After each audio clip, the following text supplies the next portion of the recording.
And we're rolling. Hi and welcome again, everybody. My name is Helmut Woman Whitaker. I am here with Kay. Hi, Kay. Hi, everybody. That's Kay Cordell Whitaker. And the spirits. Hi, spirits. Hi, spirits. And hi, everybody. Thanks for joining us live. We have thrown the bones. There's a video which you can later watch. And we've asked the questions, we've thrown the bones. Kay has studied them for the last 50 minutes, and we're ready to do the reading. Let me just adjust a couple of things here. Okay. And the question is? First of all, I want to mention the video thing again. If you are on video, if we can see you, we are recording this and we will make the recording public. So if you do not want to be on the recording, you can mute your own video. If you do not mute your video and you show up in the recording, you give us permission to share that. That is one thing. If you're having problems receiving the broadcast, just log out and then back in, see if that solves that problem. And I'm sorry, but I can't do any troubleshooting during the ceremony. Do we have anything else? Can you think of anything else? I think we're ready to go. I think we're ready to go. Okay, the question we have asked today for the bone throw is, what are the secrets to living a happy and fulfilled life while creating a legacy of positive change to help shape the world of tomorrow? That's the question. And as we mentioned in the email to everybody, Kay is going to do a condensed reading first. That's going to go for about 20-25 minutes. And then she's actually going into what we call a full reading, which goes into a lot more details of what the spirits are sharing with us. And that's going to go, hard to say, usually an hour and a half, 2 hours. We'll see. But we start with the summary reading and then we go from there. Enjoy. All right. The way the bones talk to us is telling things in sequence, in kind of a steps or stories. And these very long bones here, long skinny ones, there's 3 of them. That's how this is defined, as to where the story begins and how the energy line moves. The first pointer is this long one. It's going like this, diagonally, and that begins the story. Its energy line comes off the end, on both ends here, and the flow of the energy is always in one direction, and it's this way, like this, going out there. The tip has a little bit of a hook on the end, so it makes a second line sometimes that goes over this way. And that's because there are pieces right here in that line, so there's a little bit of a second line there. The second pointer is this other big, long, pointy one that's sitting on top of everything, kind of sticking up. Its energy line is way out here and comes down through here, going this way. From over here, down there. Here's the third one. This energy line goes like that. So we start with the first pointer, the first energy line, and that describes where people's attention is. What have we been paying attention to? What do we concentrate on? What do we keep going back to? What have we been like? What have our lives been like? So starting back over here, this is the coyote here. This one is like something old and condensed and hard and knotted up and nasty, like a tumor, something like that. And it's in the lower face on the right side. It's around the ear, kind of near the eye. And this coyote's the trickster. This one, the way his face is pointing, this is the trickster within, the one that makes that little voice in our mind that keeps nagging at us and talking to us and trying to get us to be angry or be full of fear or doubts or keep questioning something or to go back over something. And it keeps repeating. The coyote likes to repeat himself an awful lot. And so that babble just kind of goes on and on and on and on and on, round and round and round and round. And it makes lots of this old, nasty, condensed, sick energy, this little guy right here. And we take on, this is through the ear, through the vision, through our perceptions of the world. We take on an awful lot of stuff about the world out there. A lot of programming, a lot of propaganda, a lot of programming. Whitakers call this our masks. That's my teachers, Domano and Chia Whitaker. They use that word masks because it's not what or who we really are. It's something we make, something we take from outside and we kind of copy it, like we Xerox the masks of our parents, their beliefs, their ideas, all that socialization, the culturalization, all of that stuff. That's all masks. And we put it on and we wear it. And we learn how to live like that with this false face, a mask.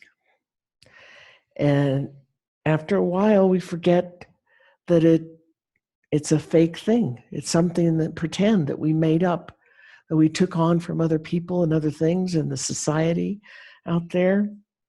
And we're just kind of got super glue with these masks on our face, and we don't know how to not think that way or be that way or look that way or look at the world that way.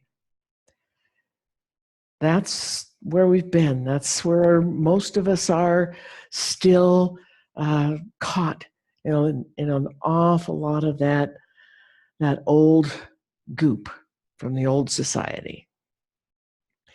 The Whitakers talked about our world right now as being designed around a backwards turning wheel. You got to have both energies, this energy and that energy. And one takes things apart and one builds things and adds things and holds them securely. You have to have both in this universe. It's kind of the way this universe is designed. But when you take a culture for people like us and design it completely around the backwards turning wheel, only the backwards turning wheel, you've left out this whole other side. Then it's way out of balance. It's sick. It keeps tearing itself apart. And we've explored this dynamic right to about as much as we possibly could be exploring it. And we've made a world that is just solely based around tearing things apart, hierarchy. Things are better than or less than. Lots of extremes, loves and hates. All of this hierarchy, it creates a better than and a less than. It's like a ladder, and we keep trying to get up the ladder to be the better than. And people are always kicking somebody off the ladder so they can get higher up. We don't want to get kicked off. We want to hang on and keep getting higher. But the way to get up even higher is to knock that person out of the place above us And that's the culture we live in. That is a major dynamic of how we have learned to live. And that's the backwards turning wheel. All of this doing things at the expense of other, no matter how horrible that is. Doing things at the expense of other for our own personal gain. And we see that echo all the way through our culture. And it's killing us. The culture's falling apart. We're ruining our planet. We're ruining our bodies. It's just all going to hell in a handbasket. So that's the starting point. That's where we've been. We've got to move out of that. That's what we're doing now. We're moving out of that. The bells are ringing, as they say. The chimes are ringing. It's like an alarm clock. It's going off in each of the individuals. It's going off in whole groups and whole cultures all around the planet. And since 2012, December 21, when we started to move into the ecliptic of the galaxy, that's a very different energy, a very condensed and very, very, very different energy. That has been affecting us tremendously in terms of making us want to change this dynamic, this way of life, to be able to let go of it and clean it up and fix it up and step into something different. All kinds of people in all kinds of walks of life are feeling this. A lot of people don't know how to put any words to it. They don't know what it is, but they know there's some really bad things. There's some things really wrong on our planet and our way of life. And it has to change, and it probably needs to change really, really, really soon. And the farther we go each day, we feel it stronger, and we feel it stronger. Pulled. We're pulled as individuals, and we're pulled as a whole culture. So we follow the line up, and it talks more about, being in all this destructive energy with the fear and all these blind beliefs and ugly stuff. We start right up getting closer into the line where the bone actually starts. And this white piece here, that's freedom. Real, true freedom from all that awful stuff I've been talking about. Freedom from the backwards turning wheel way of life. And figuring out what this other thing is, this positive turning wheel, what that energy is. If we had a way of life based on that, based on peace and equality, that'd be a really different thing. There's a real freedom there, That's what this white piece is. We're headed there. We're starting to think about it. We're starting to want that, even though we can't see enough of it to really make a picture or put words to it. We can't define it well yet. But that's what we're feeling. That's what we want. That's where we're headed. And with it here, this is the eagle. Here is the purpose in life. This one right there with a little dot in the center. That the image here is a pond, clear pond, and you can see the reflection of one star right in the middle of it. That represents our purpose in life and coming into this life. And why did we do that as an individual? And why did we do that as a group? What is our purpose? Do we have purposes as groups of humans here on the planet right now? And this piece is right side up. It's right side up. It's very strong. It's sitting really close to the plume serpent and the ant nation. The ant nation is about our work and our daily activity and what we're going to do with that. And it's close to a potential piece. The plume serpent, this is about your purpose in life. And in the Whitaker's way of looking at your purpose in life, it's not a single item. It's a list. We have a whole long list of things that we've decided to do and be part of and take care of and learn and leave as legacy and experience. A whole list. So as part of our list, this is the plume serpent here. This is the beginning of the list. It's like we have two halves. So this top half, the first half, is back here. We came to be born into this kind of backwards turning wheel life, really rugged, difficult, very asleep. That's what the Whitakers use that word. If we're buried in that backwards turning wheel stuff and buried in the masks, they call us asleep. They called us the walking dead. I mean, it sounds kind of rough and gross, but it's very descriptive about the people of our culture. We're walking around half dead. We're turned off. So much of us is just turned off and hiding. And that's talked about through the pieces here too.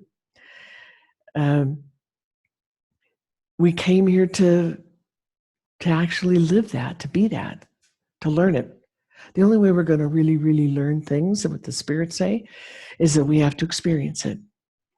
We have to experience it before we can really understand it. So that's why we come here to do that. That's why we have these different things on our to-do list, purpose in life, to-do list. We want to experience it. So what we're here to experience, we start off with all the backwards turning wheel stuff, and then the alarm goes off. Those chimes, magic psychic chimes, cosmic ring-a-ding. And that's telling us that there's something else. There's something really, really big, something else that's really important and really different. And we need to find out about it. We need to find out what it is. We need to find out who we are. We start to realize that we don't really know who we are. We don't have a clue. When we're asleep like that, we don't have a clue who we are, what we are, why we're here. We just sort of fumble along and live our daily lives kind of blowing around in the psychic winds, taking one step at a time. But it's different now. It's time for the whole human race here on the planet, the whole culture, each individual, to really do something very, very different. And that means waking up. That means freedom, gaining freedom, figuring out what that means to wake up and to be free and to have a free life and a free-based culture. What does that mean? We go down the line a little farther, and we're looking at the gifts that we brought. We brought, as a human race, we brought so many gifts. And it's part of us. It's part of our DNA. It's part of our spirit, our song. We have the ability to have enormous attention with our minds. Our minds have this astounding potential. We have two parts of our minds, a linear part and the non-linear part. And in that backwards turning wheel culture, we ignore the non-linear. We throw it away. We say it doesn't exist. So we just, everything that has to do with that non-linear, we just throw it away. Don't believe it. But it most definitely is there. The non-linear part is the part where we are connected to everything else in the universe. And That's the gift. That's this huge, huge gift that we brought. It's part of our own beingness. It's not like some kind of extra thing that, we got a little badge and we got pinned with this badge, and then we get born into a human body and we have this little thing we brought with us. It's not like that. This ability to focus our attention, to use our attention, to focus it, that's fundamental to who and what we are as an entity, as a spirit. The Whitakers and the spirits say that our beingness, our song, is pure attention. Pure attention. And our job is to learn how to focus that attention. We have to learn how to collect our attention and focus it on things that are important, things that we want, things we need, things we want to experience, things we want to learn. Interactions, relationships. Learning how to focus and stay focused and not be distracted.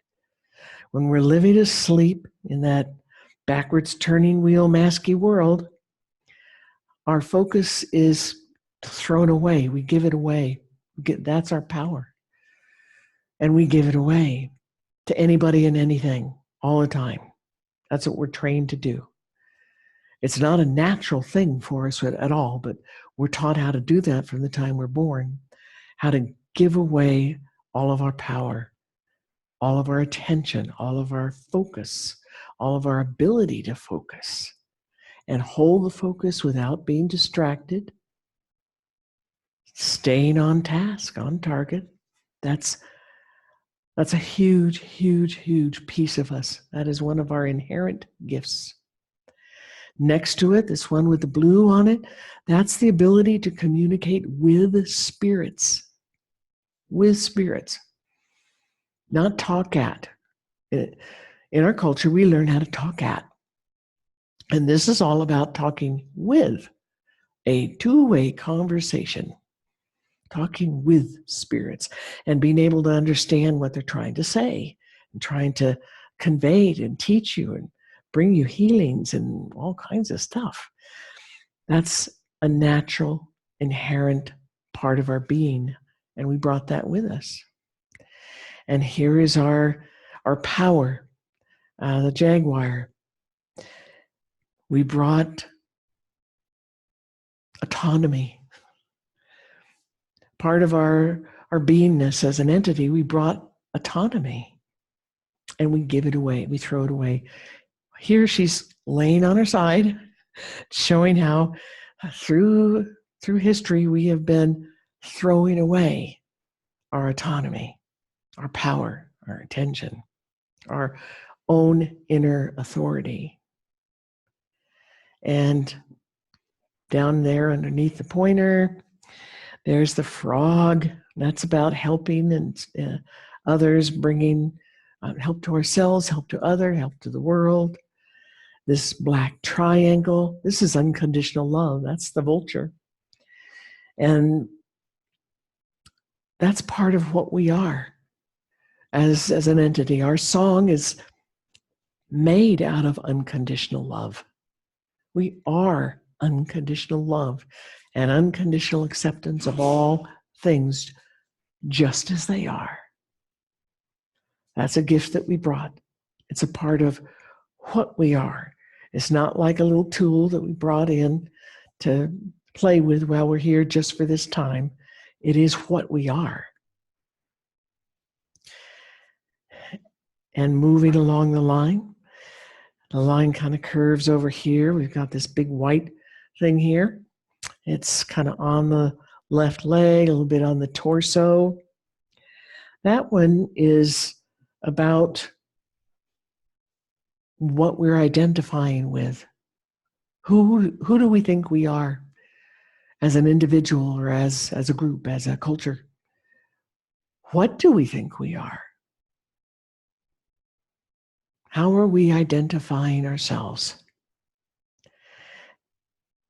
the gift of knowing who and what we are. This is part of what we are as an entity.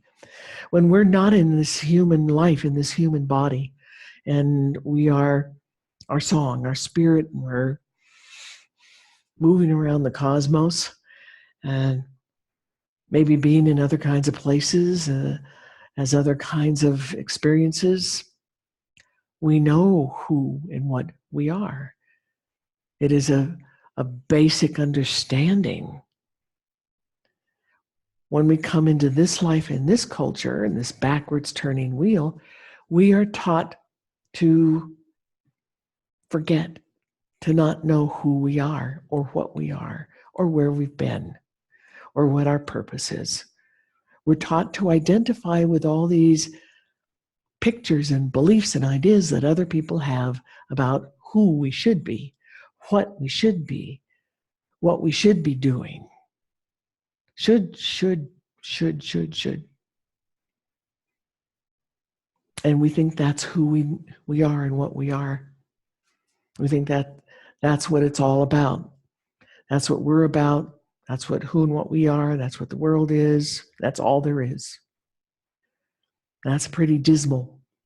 That's all there is. Going a little farther on the foot, the left foot. That one's passion. Passion for life. That's part of who and what we are. The basic nature of our song, our beingness, is very loving and very passionate and very excited about life and aliveness and these experiences and interacting, the connectedness and the interacting that goes between you and everything else. All this connection and communication. Very passionate and interested in it and exploring it and experiencing it. And here it's on the foot, the left side here, the left foot. Everything that's on this left side, I call it left because it's my left. This is the left side. This is the nonlinear part of your mind, the nonlinear part of your existence, nonlinear part of the whole world, the whole universe. It's everything that is not buried in 3D time space or dependent on it. It's outside of 3D time space. 3D time space cannot govern things that are non-linear. 3D time space is linear. And that's this side, the linear side. This is considered male, a male energy, 3D time space, everyday kind of world. Left is female, feminine, non-linear, psychic, the psychic connections through the universe, that kind of thing. So something that sits on the foot is a passion. It's this is the passion of how we're standing in our life, in our world, how we walk, how we're walking our walking our life. And this passion needs to be there. It's what we are. We've been drowning it out. We do everything we can to throw it off the board entirely. But this is something that we've come to recover, reclaim. Now the second line, this is the second pointer here. It's starting way out here and coming down through the middle. It crosses over the first pointer. And where they're crossing over, it's talking about those same things right in this area again. It's accentuating those things big time, talking about them a lot. So out here, we are looking at here in the hand and this piece out here. This is learning how to stand up and own your gifts. Own it. Don't deny it. Don't throw it away. Don't give it to somebody else. Don't give credit to somebody else. It's yours. It's you. We have to learn how to own that. Here in the hand, this is the little plant that could. And this other one here on the other finger, this is lots and lots and lots of really good energy, good life energy, love. And the little plant that could, this is the story about this plant. There's a little seed and it's under the cement and somehow it gets wet, so it starts to sprout, and it doesn't know that it's not supposed to be able to do that under the cement and survive. So it just keeps growing, and it's got its little water that dribbled in there, and it's sprouting and getting bigger, and before you know it, the cement cracks. And then there's light, and there's a big space there. And so it gets bigger and bigger, and it gets more water, and it just grows up between the pieces of cement and through the crack. This is the little plant that could. And that's us, the little plant that could. Doesn't seem like we're going to get very far with trying to undo all this nasty stuff that we've had on our planet and our culture and our species for so long, many millennia. But we can, and quite easily. The plant doesn't understand these ideas about how it's not supposed to be able to do that. It's just being itself. It's being its own song with its own gifts, and it loves life. It loves being alive, and it loves all the excitement. Oh, water, wow. Oh, sun, yeah, cool. It just keeps going and going, and then pretty soon there's a tree, and then push the cement all the way aside. That's us. It's in the hand.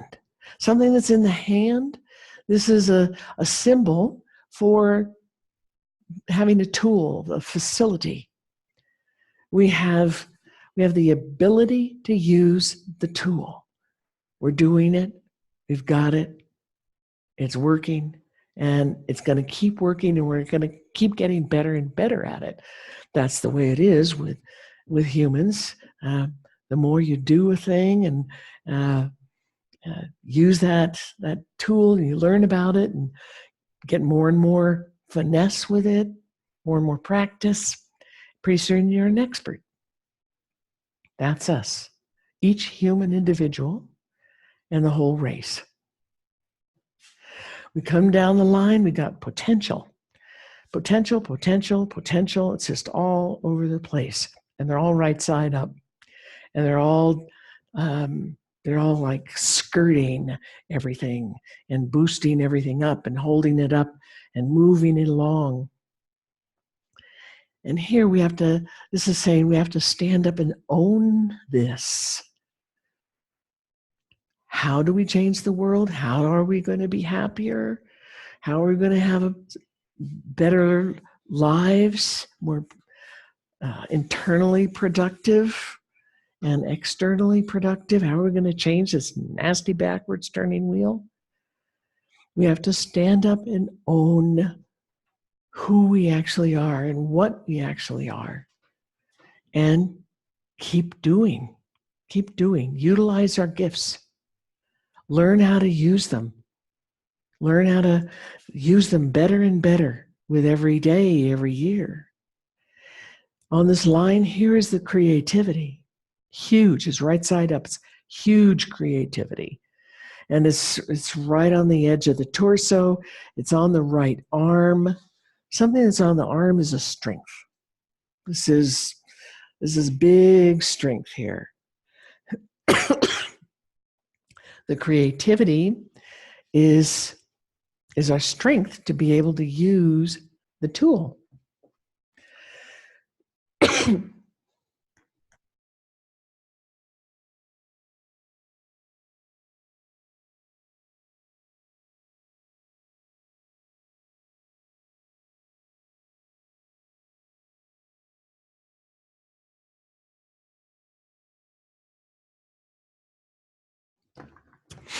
Sorry about that.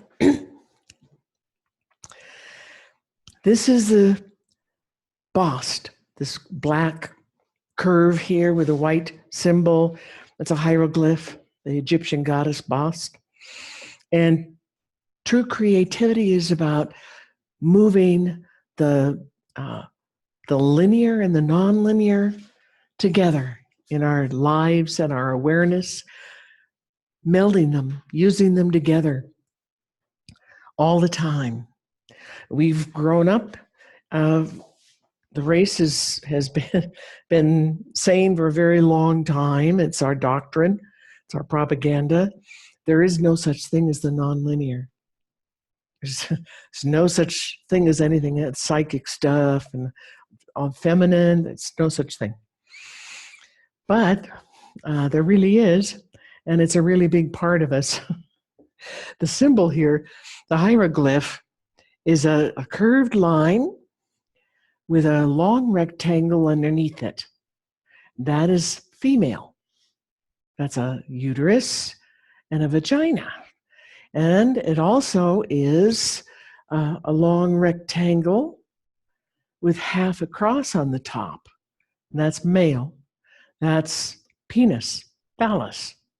And they're in union. They're superimposed on each other. They're in union. They're working together. It's not talking about a sexual interaction. It's talking about the integration and utilization, working together of the linear and nonlinear parts of your own self and your own mind. The linear part of our mind is considered, like a box, and it's small, it's limited, and it does linear things. It files things away really well, and it calculates and counts and correlates data, stuff like that.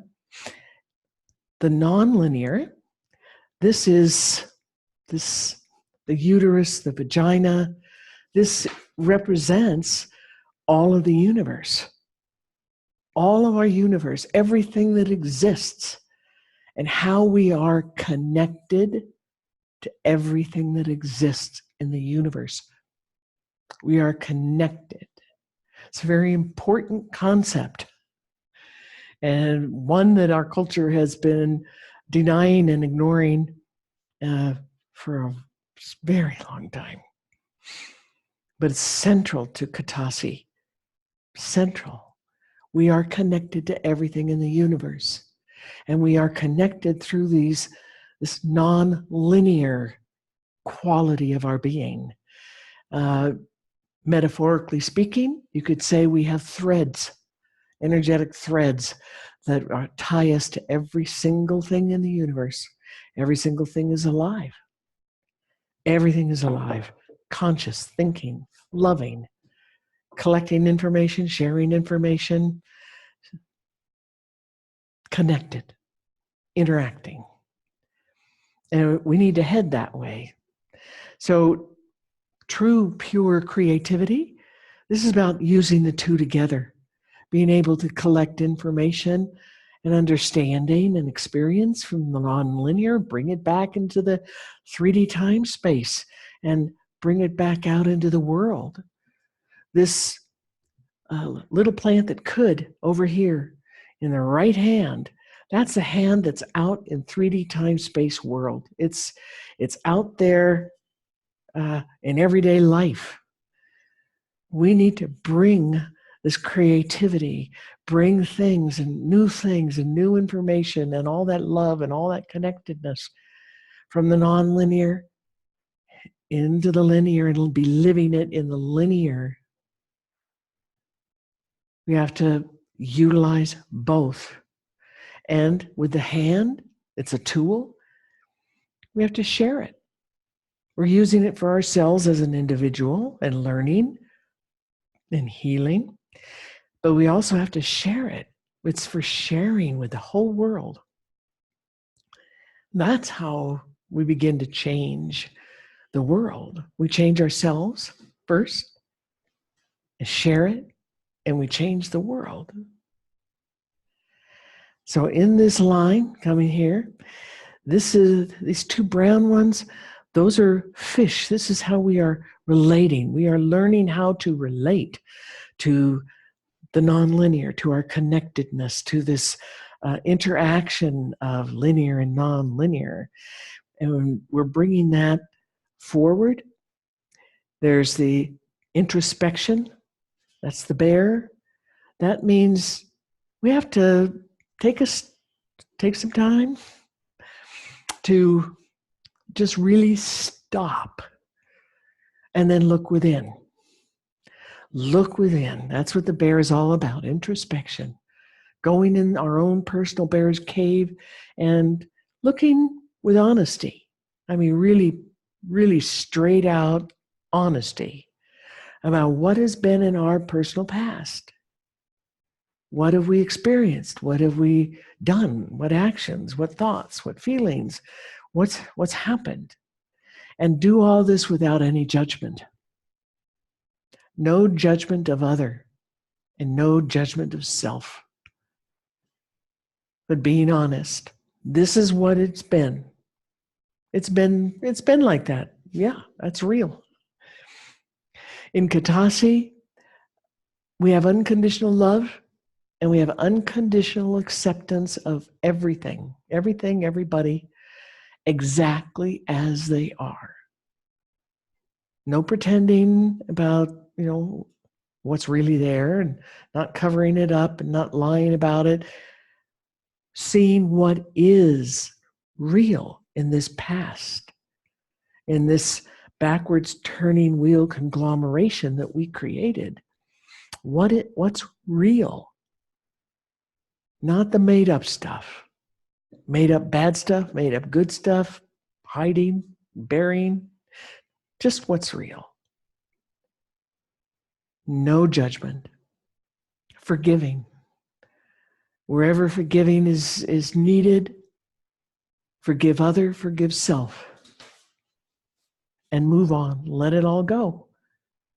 There's nothing you can do to change it, but there's everything that you can do right now, here, today, and tomorrow and the next day to make a different world, to make different thoughts, different feelings for yourself and for others. The spirits are talking about here, this is the time of making a brand new, different world.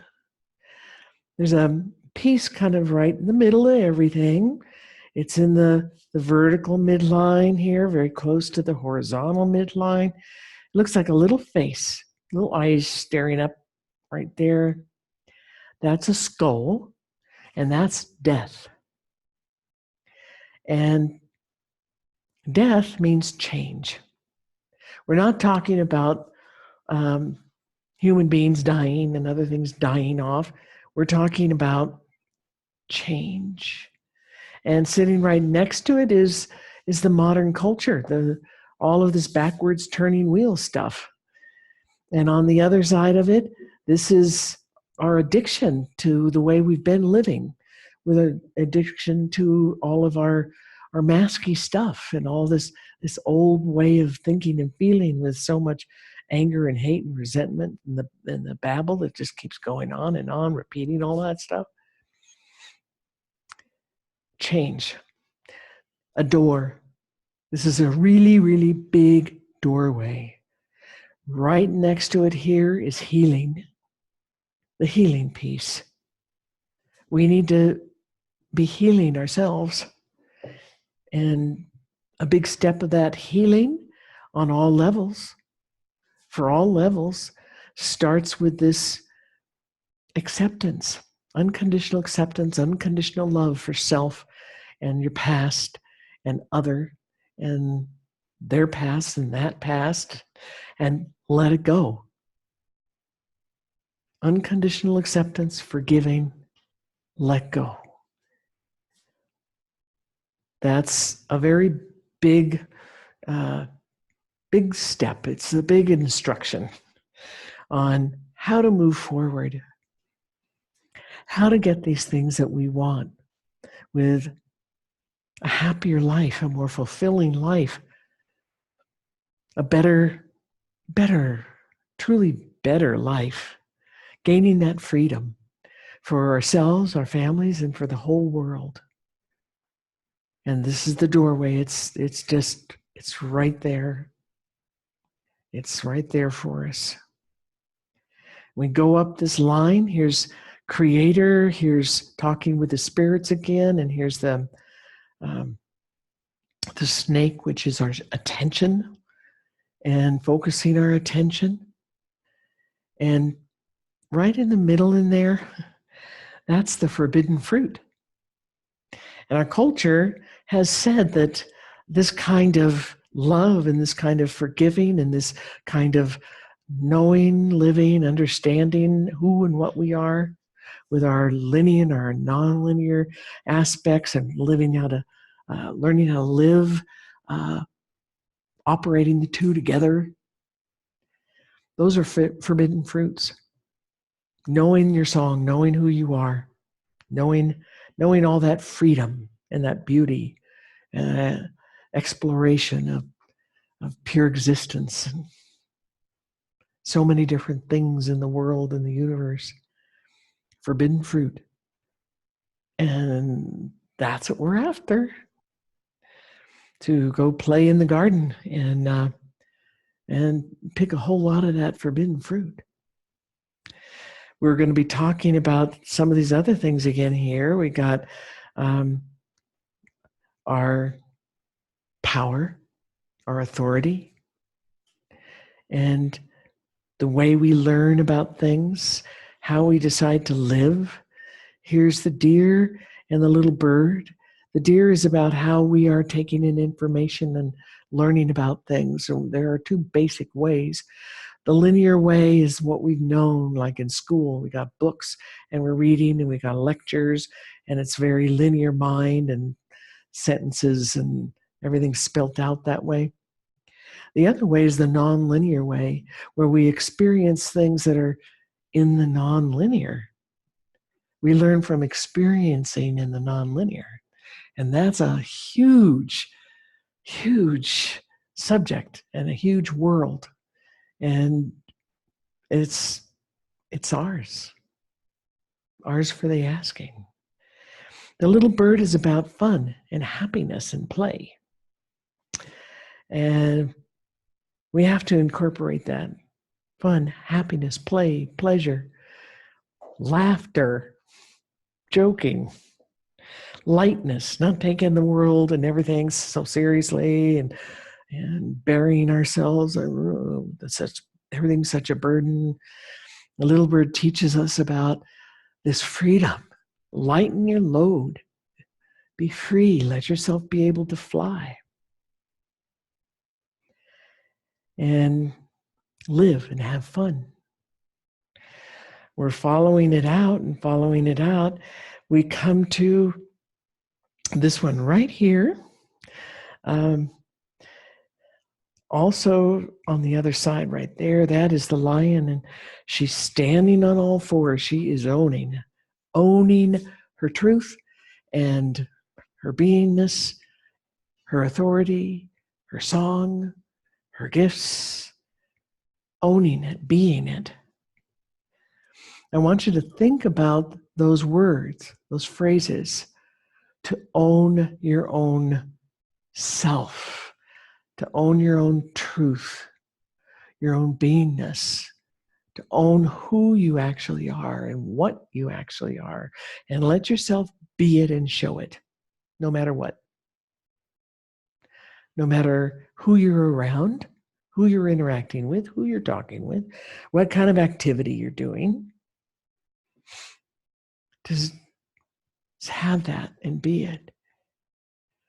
Instead of letting yourself get overwhelmed and get into the babble in your mind and you're swimming back in the backwards turning wheel in the pit. We don't have to do that anymore. We don't have to. We have choice. We can choose to move our attention into being free, into focusing on our own song and our own self and our own gifts and the beauty that we want to find in the world and be in the world. This piece over here This one is talking about food and poison and all the poison in our environment and the crazy food that we eat in our culture and how detrimental that is. And that's another big piece of what we need to change. We need to look into that for ourselves and change that.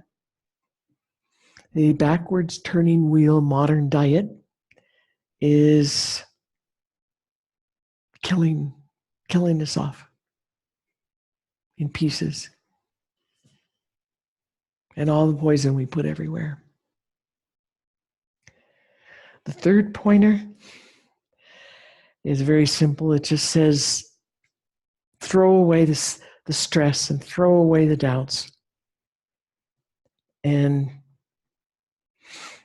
go back to these teachings, the freedom, the power that you hold within yourself. We have so much power within ourselves. And it's ours.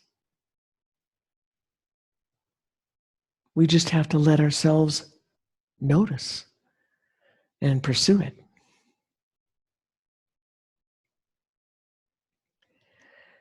And I think that covers everything for the shorter version.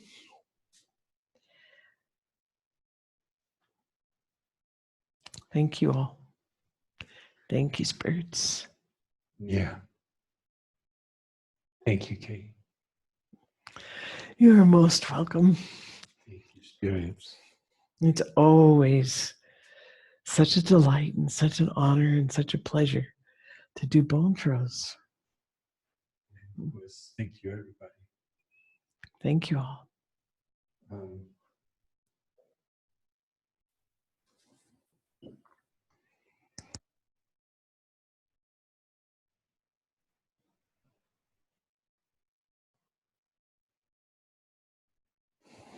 Okay, we're back. And we just did the overview. Kate was talking about the main important elements, and now we're going to go into the full reading where she has everything the spirits are talking about here.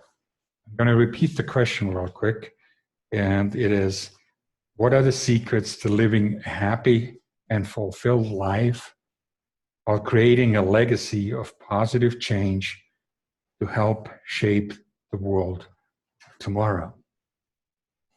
Okay. All right. We'll go back to the beginning with this first pointer and the first line.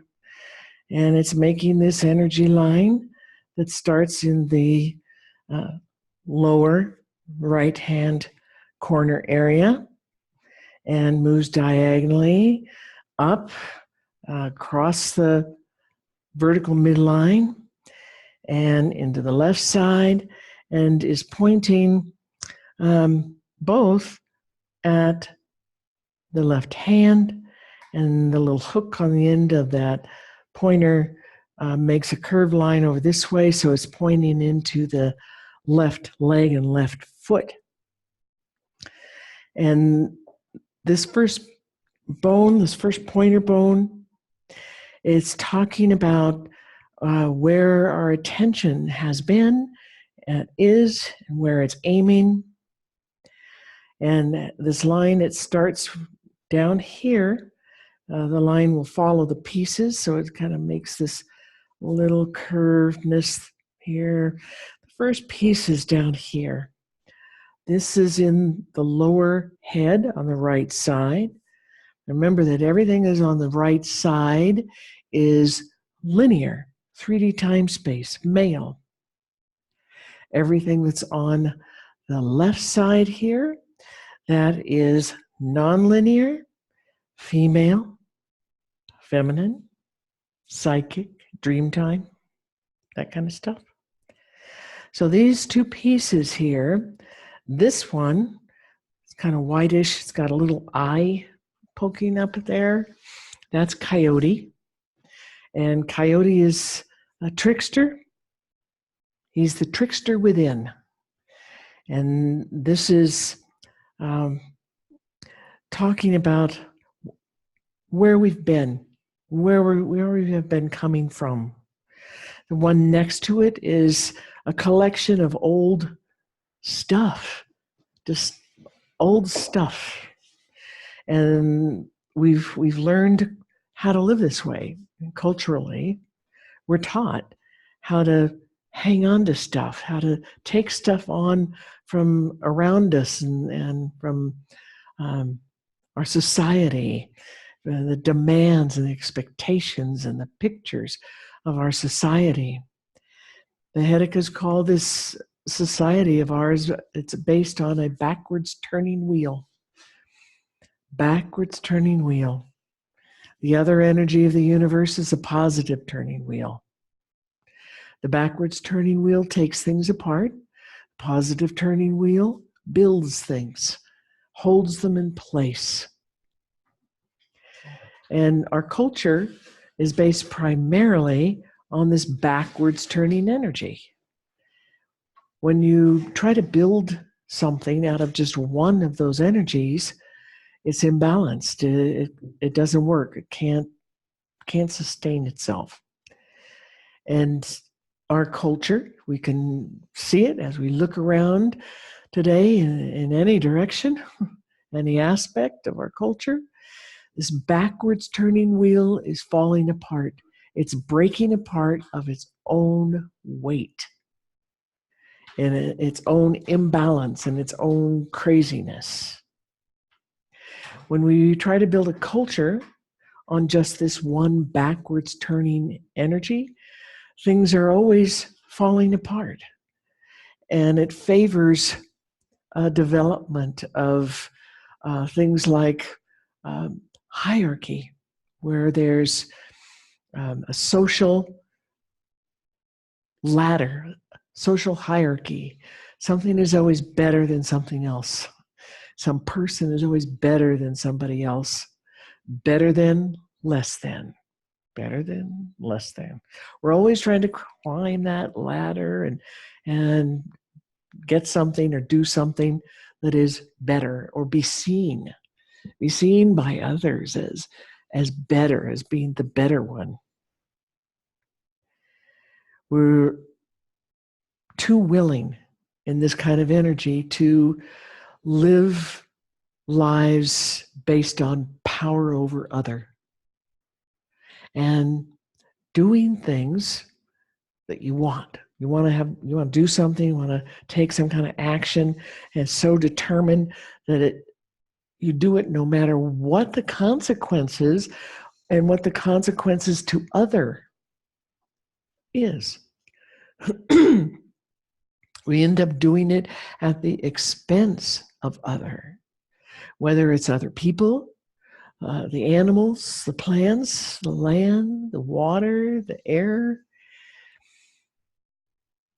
We have so much in our lives and so much in our world, in our culture, that has been and currently is based on doing things at the expense of other. And it cannot sustain itself. It's falling apart. It's breaking apart. The Whitakers talk about this backwards turning wheel culture of ours is breaking apart. It's just crumbling under its own weight.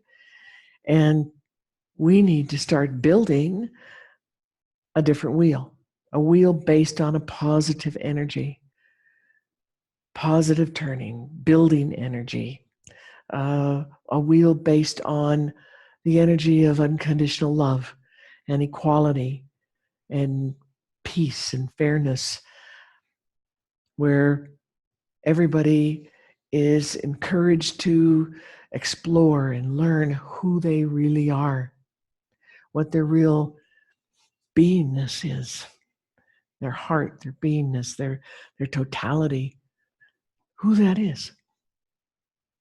That's a very, very, very different world than what we've known.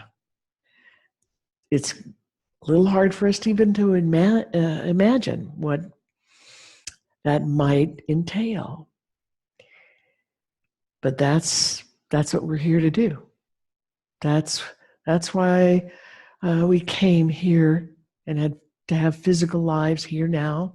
This is one of the main reasons, main purposes in our life here now, is to help move from this backwards turning wheel to the positive turning wheel. As this one crumbles, we have to build a bridge. There's a gap here. We have to build a bridge to that positive turning wheel world. And as yet, that positive turning wheel world does not exist. We have to dream it up. We have to dream that dream. We have to decide what it is we really want in that world and start making pictures of it in our minds and sharing the pictures and doing things to create that picture and the bridge, what it takes to get there, to be able to build that world with those pictures. The whole reading is talking about the ending of this, the world, the age, the era that we've been in, that so many cultures around the planet have been saying it's the end time for that era, for that world. And it's time for a new thing, a new world, a new way to start. And there's a period of time where one is still kind of finishing off dying, and the other one is just starting to be birthed and the dreams brought into physical reality. So on our energy line, that's where we've been. That's who we have been in terms of being a human in a culture on the planet here. It exists. It has been existing and it does exist. And we need to be realistic about that. And when we're looking at what is there, it's real easy to get caught up in the same old stuff, the same old broken wheel stuff with all the judgment and the anger and resentment and better than, less than. We can't build a world based on equality and love and song if we're still stuck in all of the old ways of judging, condemning, hating, belittling.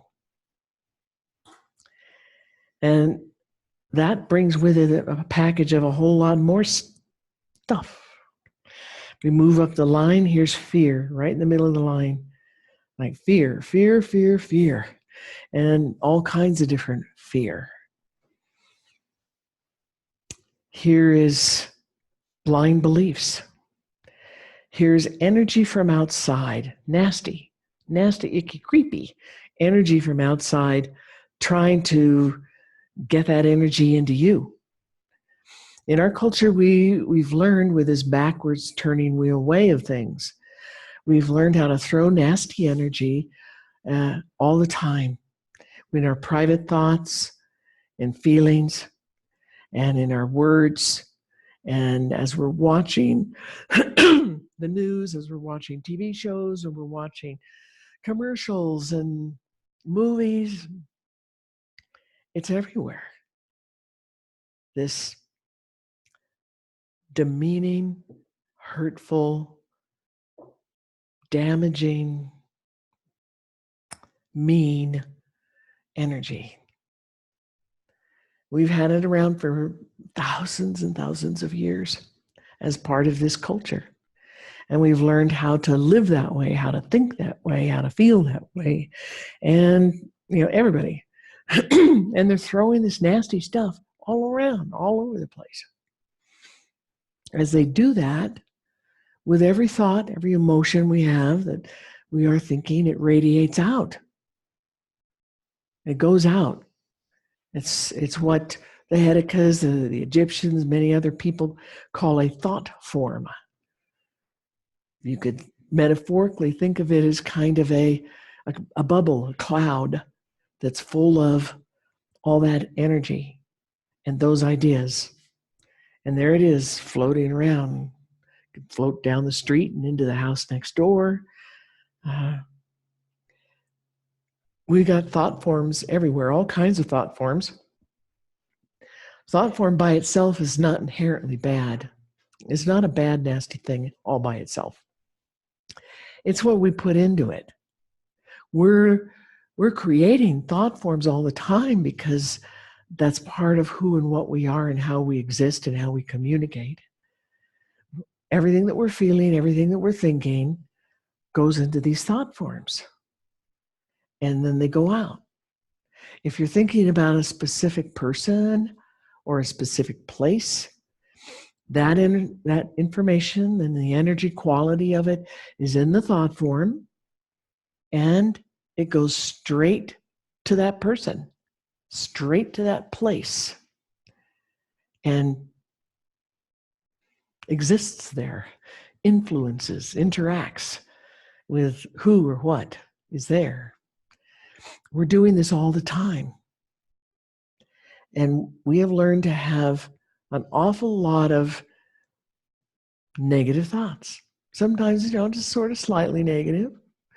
A lot of times it's a lot more than just slightly. Sometimes it's just downright really nasty. And with the thought is the feeling, the emotion. Goes in the thought form, it goes out in the world. We literally are living in an ocean of thought forms. From here, sticking out of the ionosphere out there, all the way covering the planet, we live in an ocean of thought forms. And some of them are very benign, but an awful lot of them are not benign at all. And this is our starting point. And we have to be realistic about it. This is how we've been taught to live, to take on this way of thinking and living and being and believing in all these ideas and things that come from people, come from books or magazines or the internet or commercials, movies, come from all kinds of different places. And we take them on, and we don't question them. We just take them on and believe them blindly. Blind beliefs, blindly held. We don't question them. And they start to run our lives.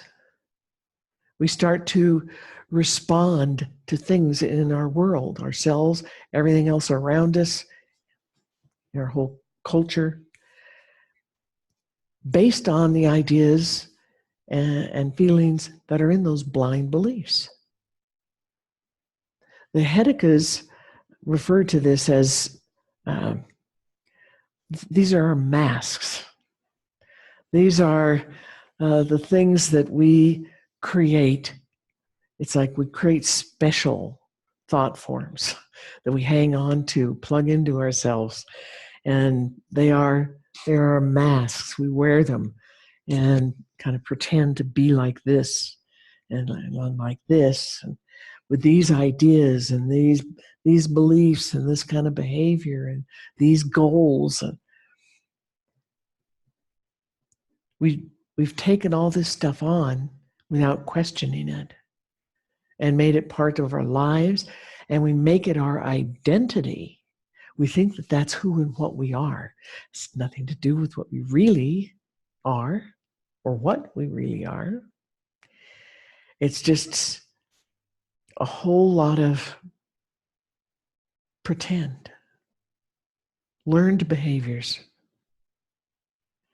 And with a mask, you can take the mask off. You can learn to take it off. We've had them on our face so long that we think that they are us, and they're kind of cemented there. We've forgotten how to take them off. When we were really, really little, we still knew. We didn't have We aren't born with these masks. They're learned behaviors. And we copy masks around us, our parents, family, things we see. We copy that, and then we put it on and we play. And we pretend and we play to see what it's like. And before you know it, we're stuck. It's stuck on there. And we start, like the adults, we start believing that that's the truth and that's who we are and that's what the world is. But it isn't. And we are moving out of that. We're moving out of that zone, out of that old era. And here we have the eagle, the freedom, real freedom. Freedom from all those blind beliefs and the masks and the backwards turning wheel. That's real freedom. And that's where we're headed. And here is a very clear picture of our purpose in our life as an individual. The Whitakers, the spirits always say that our purpose in our life is not a single item. It's a list. It's always a list. And one of the items on the list here, maybe a real big one, or a whole lot of things grouped together that kind of have that title, is changing ourselves, changing our world, waking up out of the backwards turning wheel. When we're living in that backwards turning wheel stuff with all those blindly held beliefs and all the masks, the Whitakers call that being asleep. We're asleep. And they referred to the modern white culture as the walking dead. That's a phrase to contemplate. It's not a very attractive phrase, but it's right on. Because we're walking around just not being aware of much of anything, only using a fraction of what we are, who we are. A fraction of our mind, a fraction of our body capability, a fraction of the gifts that we have inherent in us as human species, things that we brought with us into this life. Only using just fractions of all of our potential. And they felt that was walking dead. Still upright and walking, but kind of dead. We're moving out of that. We're moving out of that whole phase and that whole era into an era of that positive turning wheel, an era where we have real freedom, and we're starting to know and understand and feel and explore our real potentials and our real gifts. And here the eagle is one of our gifts. This is clear perception. Really true, clear perception of things as they really are. When we're buried in this masky asleep stuff, we don't really perceive or see or hear or understand things as they really are out there. Other people, information. We're studying something in school. There's so much that we miss because we're tuned down. We just tuned the volume down on every aspect of our being. So this is part of our purpose in life, and then we have so much potential. We've got potential and potential and potential and potential. It's just crowding the whole reading. And here with it is the ant nation. This is how we work, how we do things, our activities of every day. We need to bring this new knowledge, this new way of being into our everyday life. That's what it's about. That's the bottom line.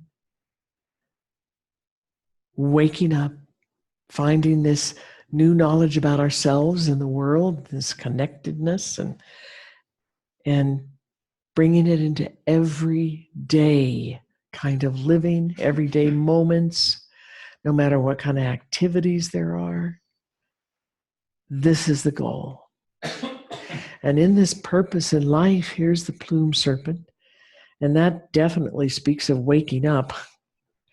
The plume serpent speaks of having a life where the beginning of it, your purpose was about living asleep, living this way. The asleep, the masky things.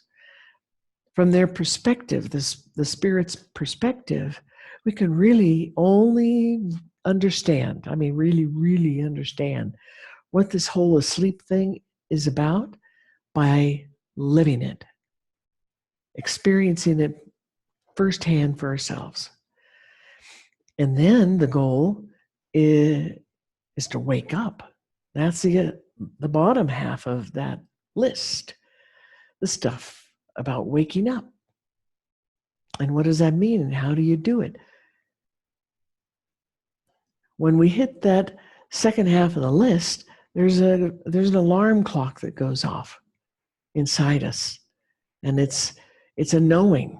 We have a knowingness, and it's loud, and a desire to find something different, find something better. And we start to know and realize and see around us that everything around us is broken. And there's so much disorder, things falling apart, and there's so much anger and fear. And all this masky, nasty, negative energy flying everywhere. At first, we can't really put words to it. Maybe we don't know enough about it yet to name it, but we know we don't want it. Doesn't feel right. We don't want to have it in our lives anymore. We don't want to have it inside us anymore. We don't want it in our world. We don't want to turn the internet on and have that little box show up about the latest thing with politics of this place and that place and the White House and whatever and some other group, some other country, some crazy person running a country that doing the nightmarish things that they're doing. For so many years, so many centuries and millennia, we've been taught to just put up with it. This is just what is. It's the way it is. It's always going to be that way. There's nothing you can do to change it. Just get over it and work with it.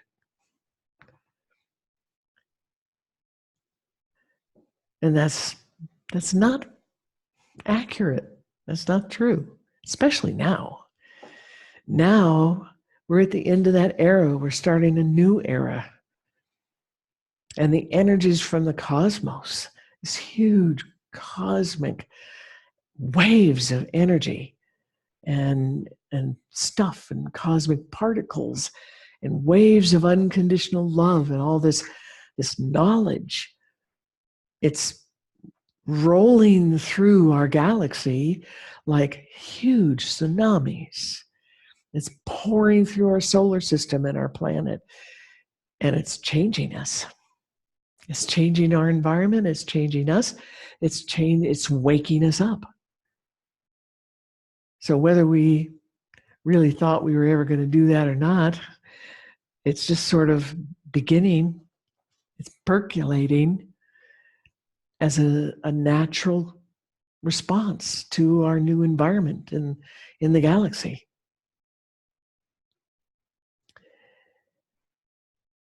The spirits say, the Whitakers say, the ancient Egyptians said, that we, as an entire, not just a culture, but the whole human race, decided to explore this backwards turning wheel way of doing things, is to experience it. And now we're done. And now we have chosen as a whole species to go the other direction, to go to the positive turning wheel, to that way of living, thinking, feeling, to building a whole culture, everything that is about a whole culture, about a people, about ways of living based on those kinds of concepts. We've decided that. So that's where we're headed. Some of us came in to be a little bit, first, Johnny on the spot there, first on the building the bridge and first on dreaming the dream of the new world. Some people call them bridge makers. Whitaker has referred to us as bridge makers, bridge to the new world. There's a North American Indian native phrase for the same thing. It's called rainbow. The rainbow bridge, rainbow people.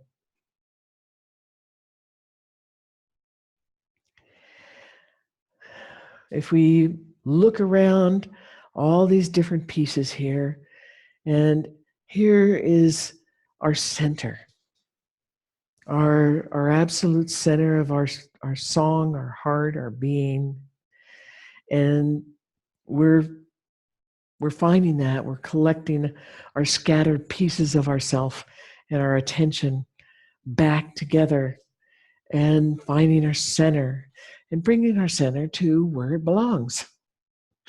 Our center in our heart, in the center of where we are living, acting, standing, thinking. Center coming from our own song. Our song is our center. Down the line, here is the snake. The snake represents life energy. And because it represents life energy, it represents your attention and your focus. Because wherever you have your attention aimed, the life energy goes there, it follows. We have life energy coming through us all the time. And unfortunately, we learned how to turn the volume on that down quite a bit. But as we wake up, that volume gets turned up a little bit more at a time. And there are ceremonies to help with that as well.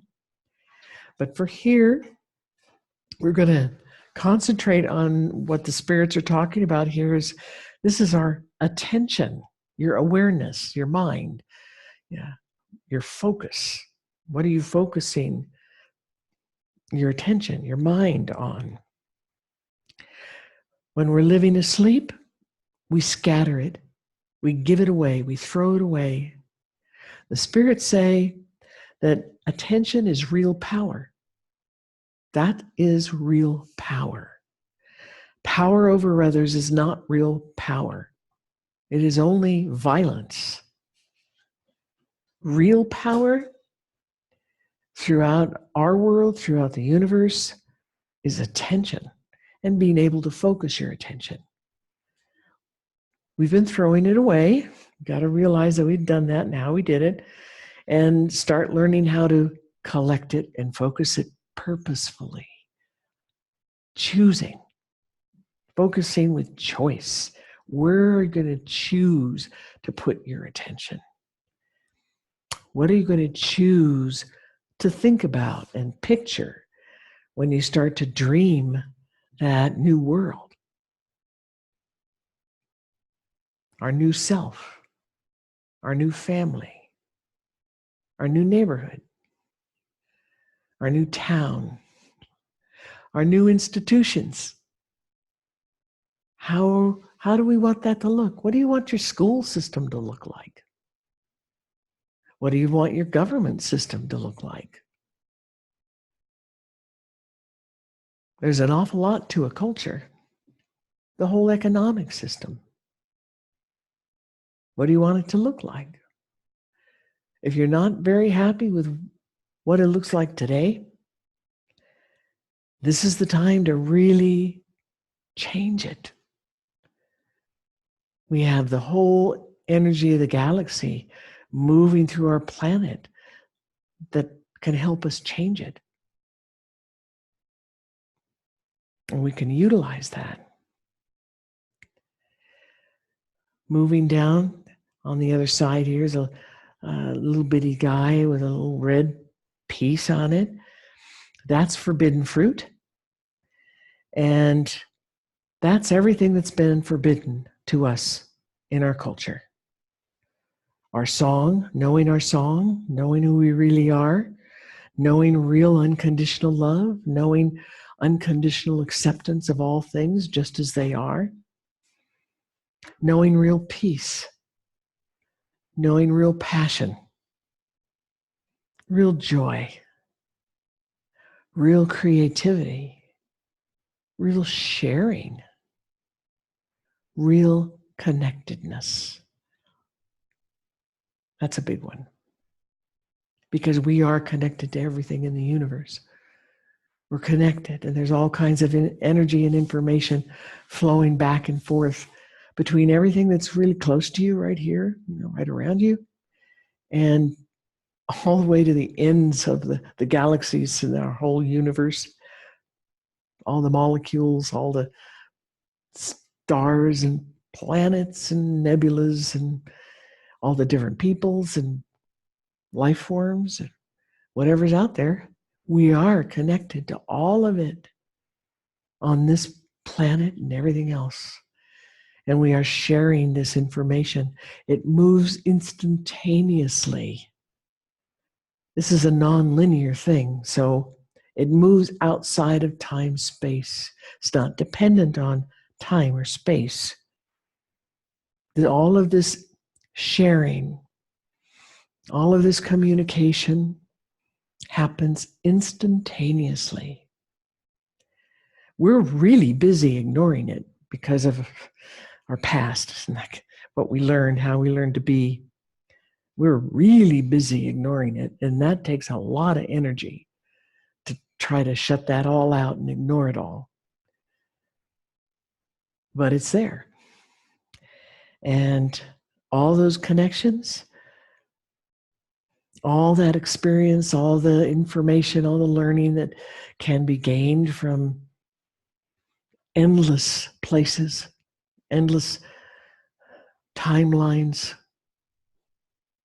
endless beings, endless knowledge. And all we have to do is just turn our attention there and access it and experience it and bring it back here.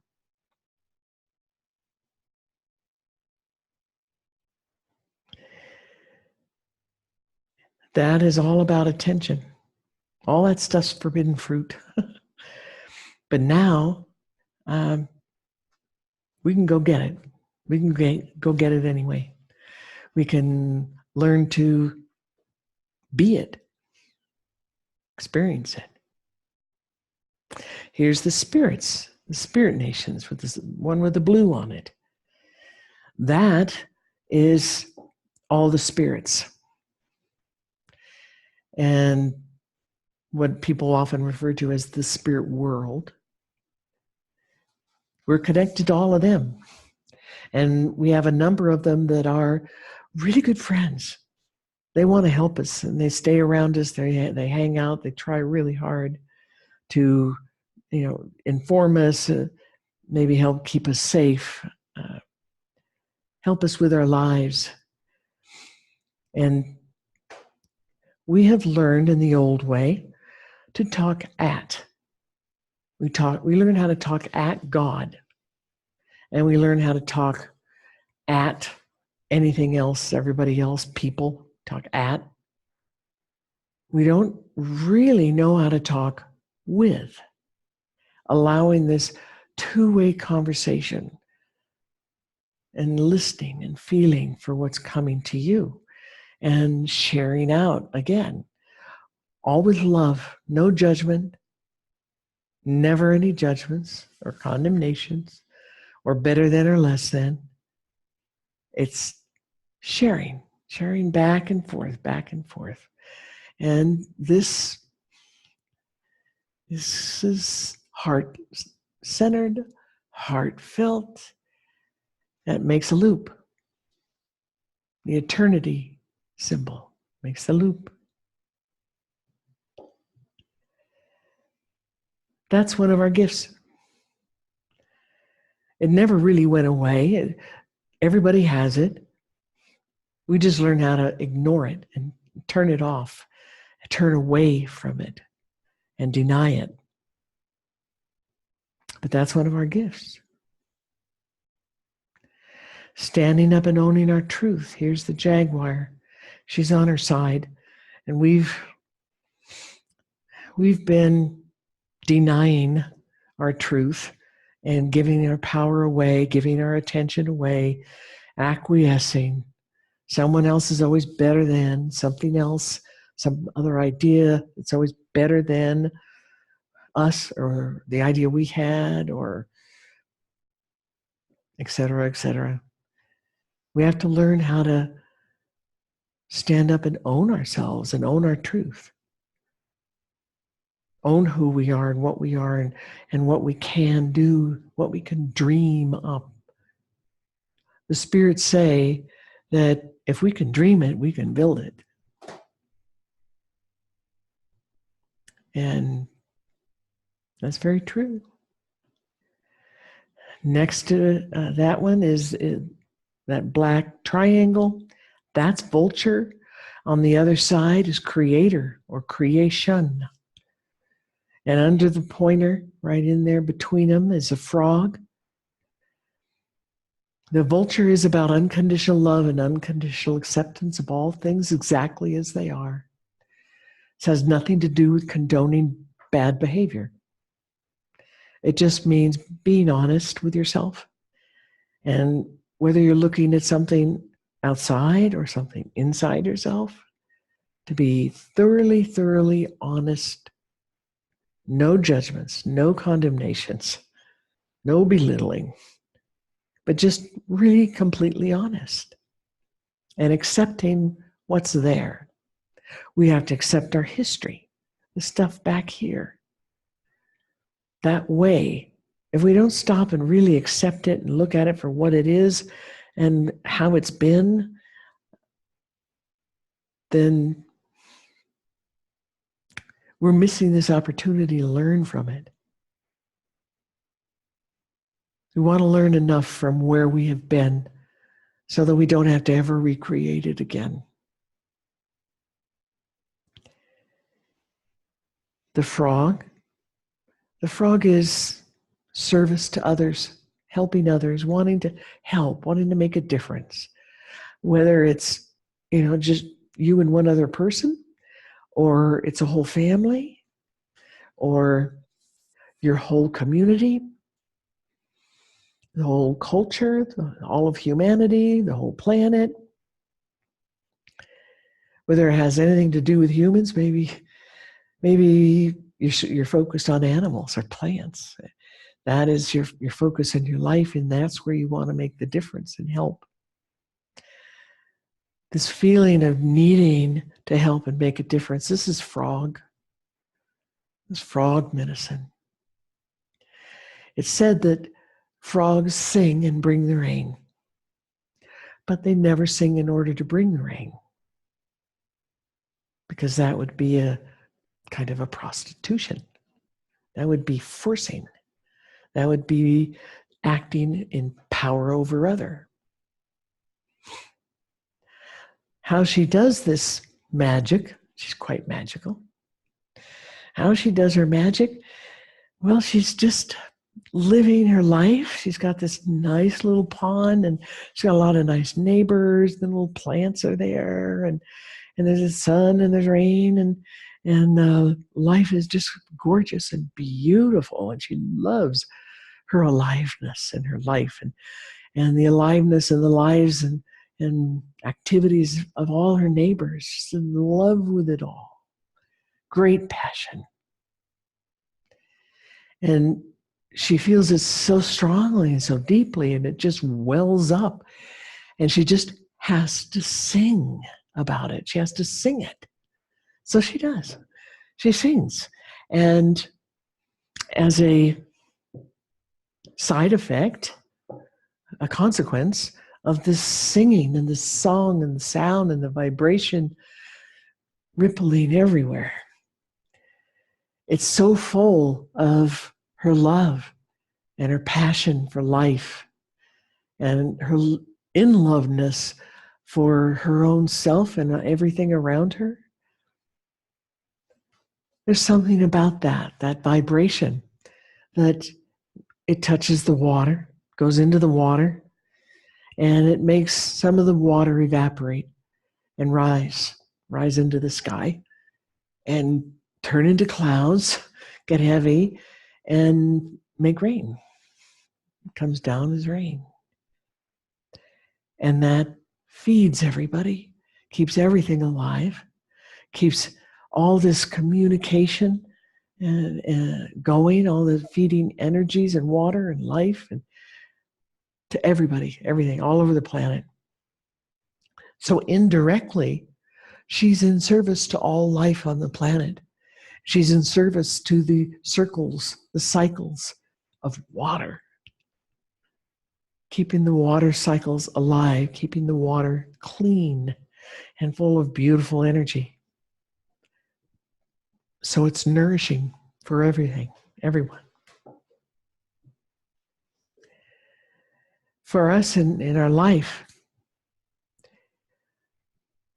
many of us feel this desire, this pull to make a difference, to want to have something better, to be able to do something that can help make things better around us, to make a better planet, a cleaner, a healthier planet, healthier society. That's frog medicine, and we got it. We all got a really big dose of it. But you can't employ frog medicine directly. You can't force it. You can't hammer it into being and into other people's existence and life. It has to happen indirectly. And it starts with this love, the unconditional love and acceptance, and this love and passion, this great passion for one's own aliveness, that you are alive. What a thing. You are alive and you're in a physical body and you're having this array of experiences here in the physicalness, in 3D time space. What a joy. Having that passion, that love, feeling the connectedness to everything else, and feeling the communication, the energy, and the love that's going back and forth between you and everything else. And watching, looking at all your neighbors and being in love with all of them. Being deeply caring and loving and just having so much passion about all of that it just wells up and you sing. Everybody has a different way of singing it out. The frog sings it vocally in a song, but we can express it out in so many different ways.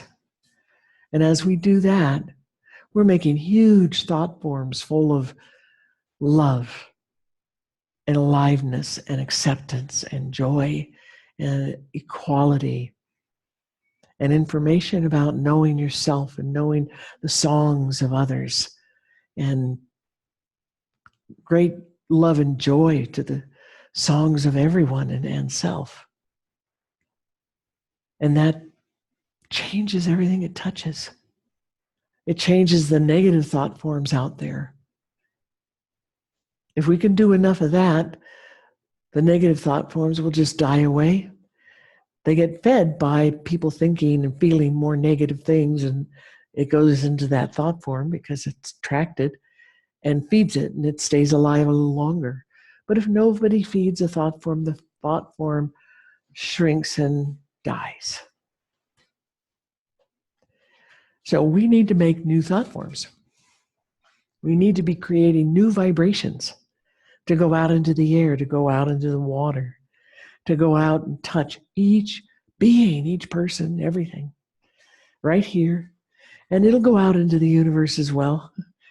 We can't stop that. It will just go there. As we do that, everything that it touches changes. They learn, they wake up a little more, they let go of the old negative, broken, backwards turning wheel stuff. Piece by piece, they let it go, and the world changes. We change, and the world changes. And we can do it on purpose. We can choose. That's where we're at. This is the time to really choose and commit in a really big way to making this kind of change. By feeling inside yourself and finding the entity that you are. Your song. That's what Whitaker's call your song. That's the truth of who and what you are. It is made of unconditional love.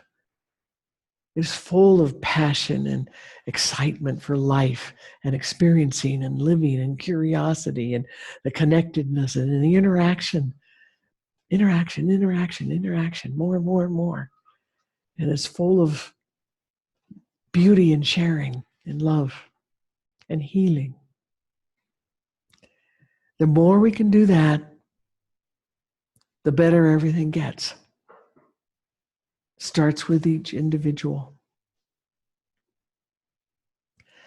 The creator is right there, the creation.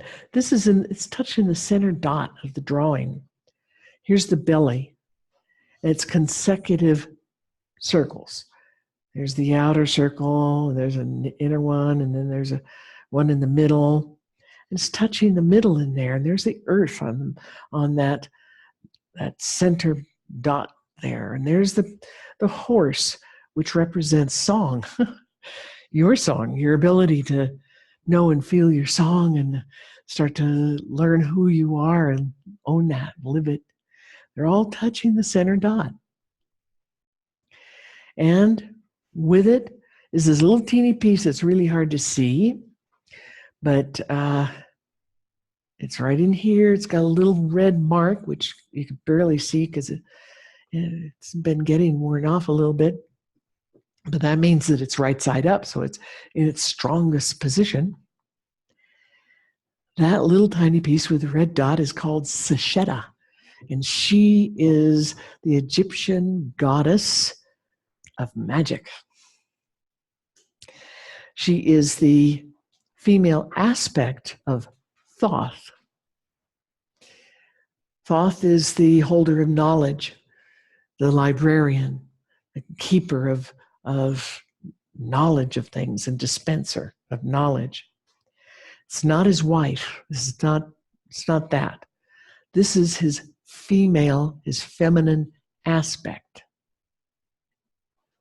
This is his non-linear aspect, Sesheta. So she is the keeper of all things non-linear and all things psychic and magic that the realm of its birthing is in the non-linear. It's the biggest potential of all the bones. It's in the middle of everything. It's right there with the creator, with creating. This means the creator of the universe, the big guy, but it also means we each are a piece of creator. We are a piece of creation. We are a piece of creator, and we have our own creative abilities. So this is the big creation, us making a whole new creation for our own selves and our own planet and our own people, our own whole new culture, everything. Huge magic, huge potential, huge ability to be able to focus our attention. Here's the focus our attention and create this magic. The story of Seshena is that she's a goddess, of course, and being a goddess, she doesn't have any of this backwards turning wheel stuff. She didn't have any masks or any blind beliefs. There's nothing hindering her or her abilities. And she can manifest anything she wants at any time. All she has to do is focus her attention on it. It's said that she could magically manifest a giant mountain like Everest right outside your window. Just poof, in a second. Just there it is. And she does that by making the picture of it in her mind. She creates the picture of the mountain. She has the desire to create the mountain. She adds all the detail to the mountain. Everything that she wants and can think of that she wants there, maybe it would be a good idea to have there, fun, beautiful, loving. She just keeps adding until it's all there and all together. And she really, really loves that picture. Has to be the emotion, strong passion, strong love, strong caring, and wishing well for everybody, everything involved. And when she's ready, she has infused this picture, this thought form of the mountain with all that energy, all the love, the caring, and the well-wishing, everything. And when it's time, she just, boom, and there it is. Instant. It is said by the ancient Egyptians and by the Whitakers that we, the human race here on this planet, has an extraordinary ability to manifest things. Maybe not quite that dramatic, but an extraordinary ability to manifest things.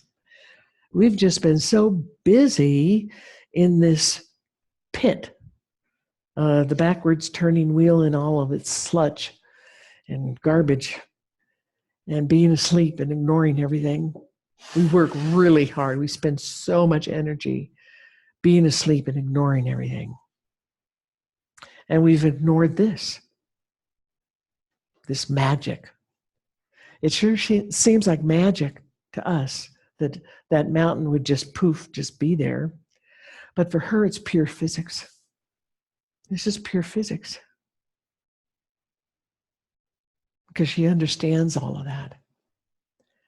She understands the true physics of it. So as we are waking up and growing and learning, we need to learn that. We need to find it in ourselves and start working on it and developing it, seeing what we can manifest in our lives. As we dream the dream of a new world based on a positive turning energy and song and love and passion and equality and caring and all those things, we create a momentum. The more people that dream the dream, the bigger those thought forms get They end up collecting together, and the more energy goes into them, and the more love, and the more excitement and passion and desire for it to be goes into the thought forms. And they start to manifest. That's the way of manifesting. They start to manifest.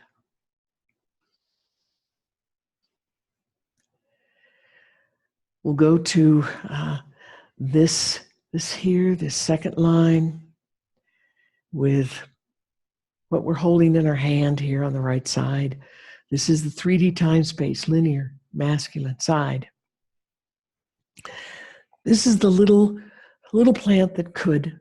This little guy here, little seed gets water, it's under the cement, it starts to grow, and it doesn't know any better because it's listening to its own song and its own natural knowledge that's inherent within its being, inherent in the seed.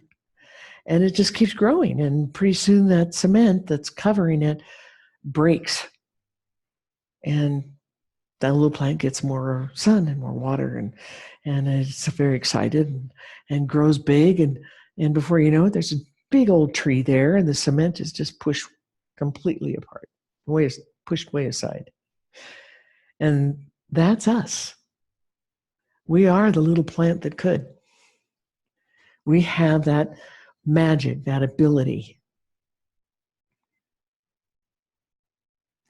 Following what's deep in our heart, following what's in our song, following the love and the passion.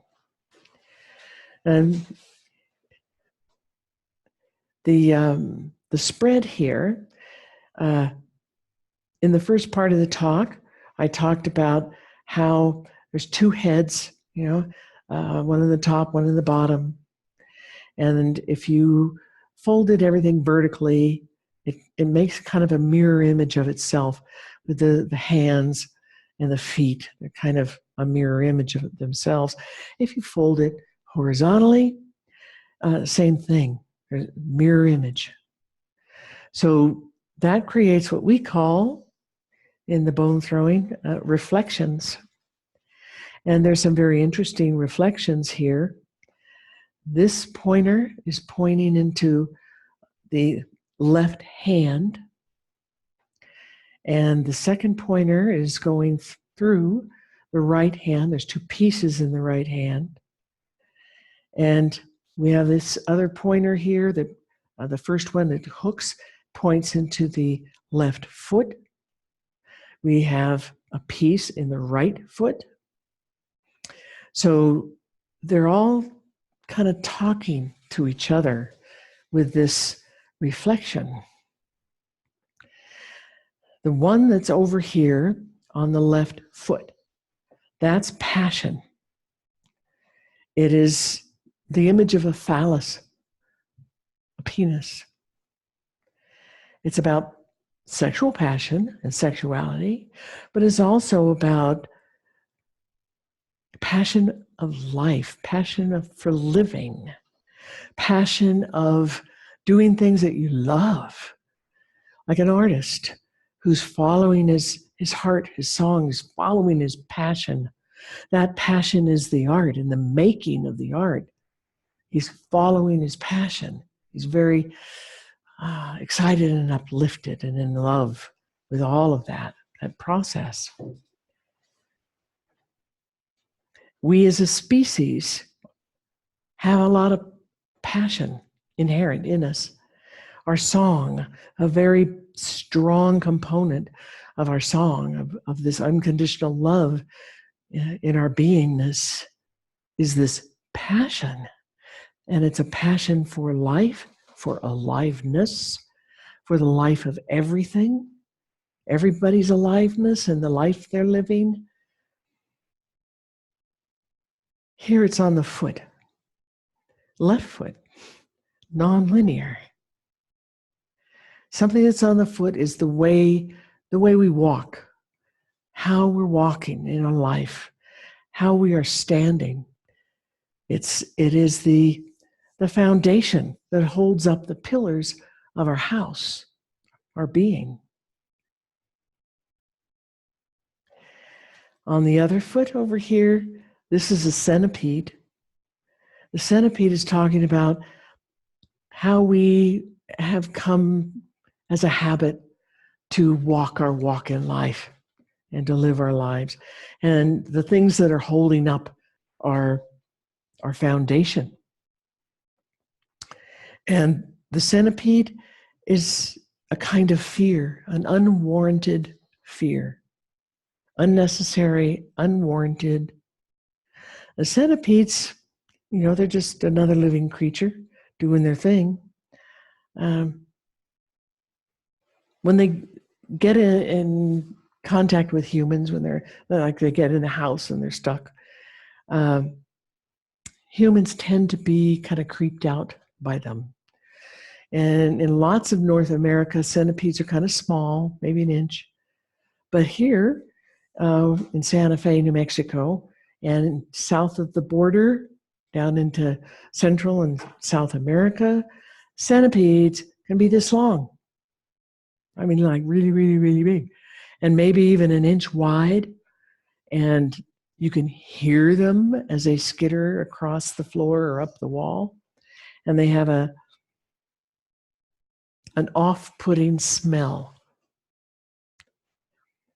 And they tend to creep people out. People get startled, and their response, which is an old habit response, is to turn that into fear. Well, when centipedes bite, they might make a sore, that might make you a little bit sick feeling, but for most people, it's not life-threatening. But we can get very, very freaked out by them and behave in ways that are totally unnecessary, all full of fear and freaked out. That's how we've been walking our walk in our world through all these centuries, through the millennias that we've been living with the backwards turning wheel. Lots of fear, and it's unwarranted. D'Amano used to say that fear is a pretend thing. It's a learned thing. That our song really doesn't go there, doesn't feel that. What it feels is alarm. Like, whoa, pay attention. Look out, that's going to fall. Don't go over there. You might disturb that snake and it might bite you. It's alarm, but it's not fear. It means attention, pay attention, pay attention. Very different. Every time we run into a situation that needs special attention, urgent attention like that, our song responds with this alert, pay attention, alarm. It's the masks, it's the old habit, the old masks, the old asleepness that takes it and twists it into something hard, harsh, ugly, turns it into what we know of as fear. And D'Amano said that fear's just make-believe. And we've made it into the biggest deity on the planet. It's the biggest thought form. And we've turned that into the most powerful, the most honored deity of all. And we do all kinds of things to make sure that we follow the directions of the deity of fear. But he says, in reality, what it really is just like a big Macy's parade balloon kind of bobbing its way down the street. That's all it is. And if you go up to it and pop it with a pin, it's just going to pop and shrivel into nothing, and it's gone.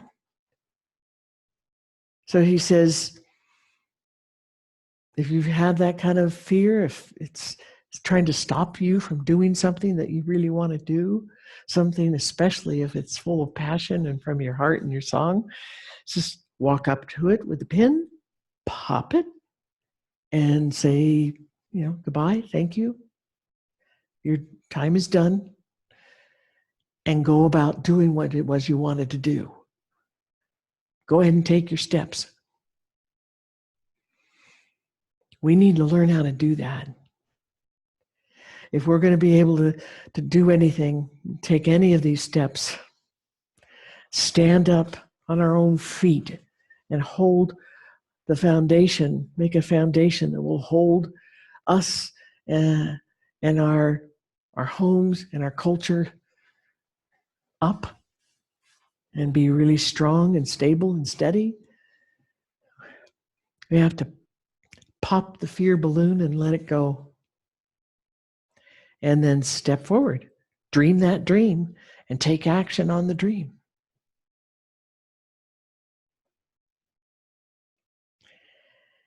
Following the energy down here, we have Bast, the black curve here, the Egyptian cat goddess, Bast. And it's surrounded by all kinds of potential.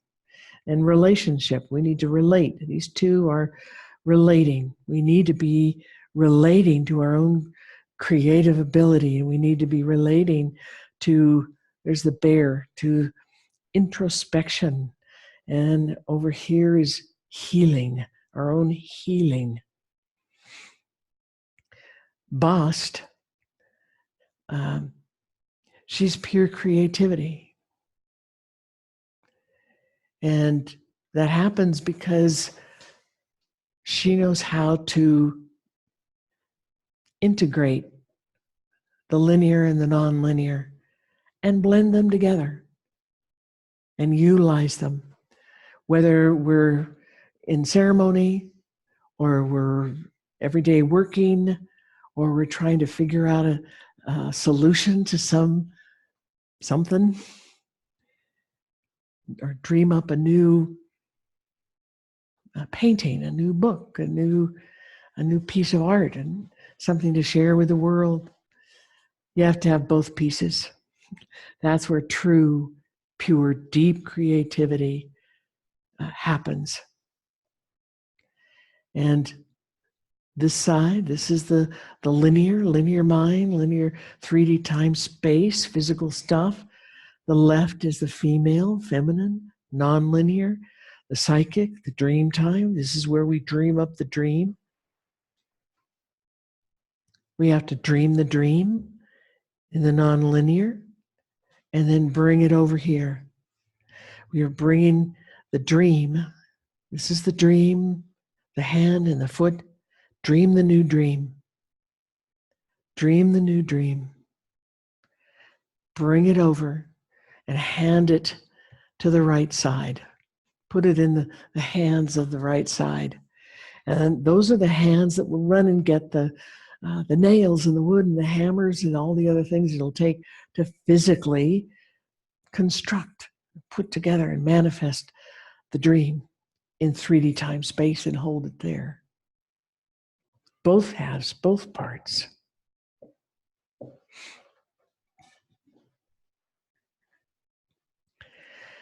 We're moving up the line here. This is the bear, the introspection, and being honest with ourselves. Looking inside ourselves for what really has been there and what is there, what's still hanging out there. And no judging. Pure honesty, no judging, no condemning. Set aside, throw away this whole idea of better than and less than. See where you really have been and what you've learned from that. Accept it honestly, with lots of love, unconditional acceptance. Doesn't mean you're condoning bad behavior. That's a different thing. This is just accepting that it exists. One of our biggest problems is that we have learned how to deny the existence of things that we don't think we like or don't want to face. We learn how to just deny it.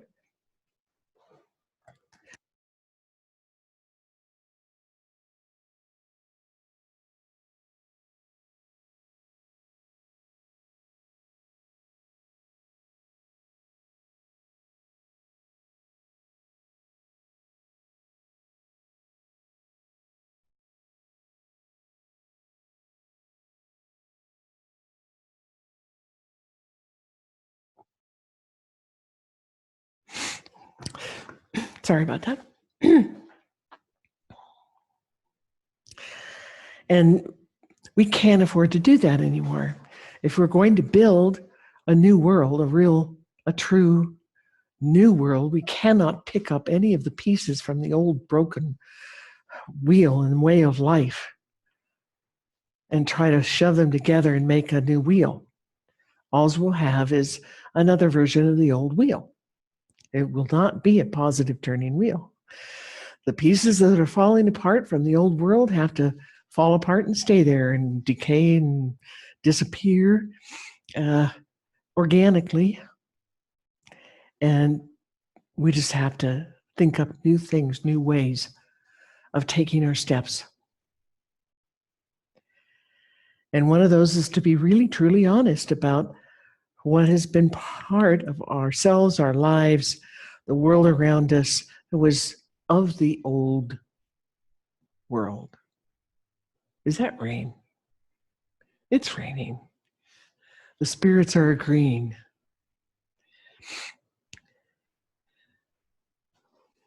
The rain is a very good sign. They're talking to us.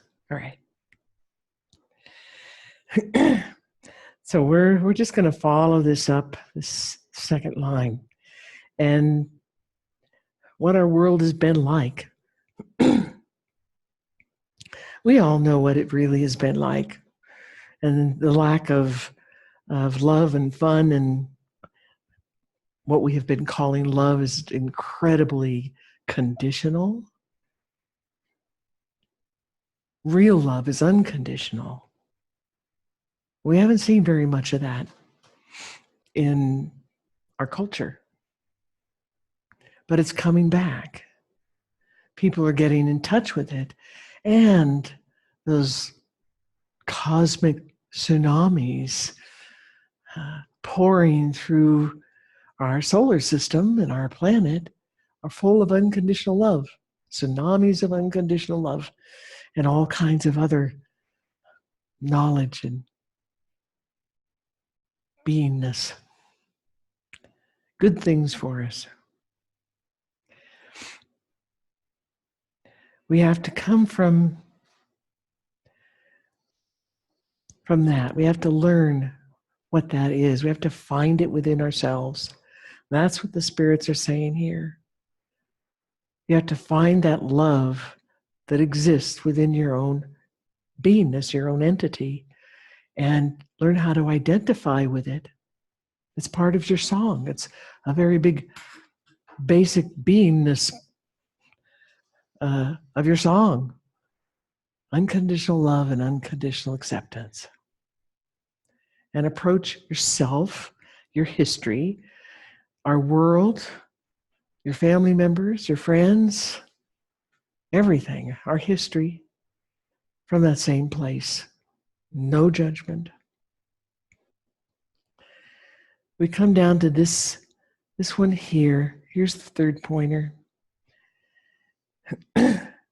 This little guy is about taking a really big look at how we nourish ourselves. Or maybe it would be better to say the lack of nourishment of self. What are we doing in terms of food and sustenance for our bodies?